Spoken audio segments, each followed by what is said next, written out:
Okay, so this is just a little updated bike check from when I first got my bike.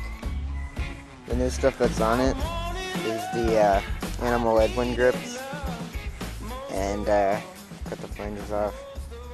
I also have the Shadow Attack stem. It's off my old bike. Still like it.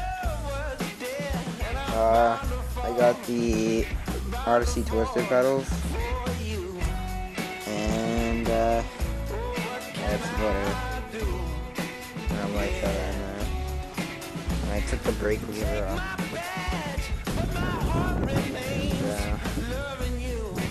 It's everything.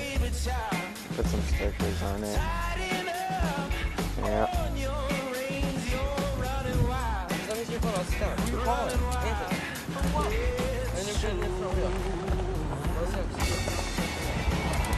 Dude, why?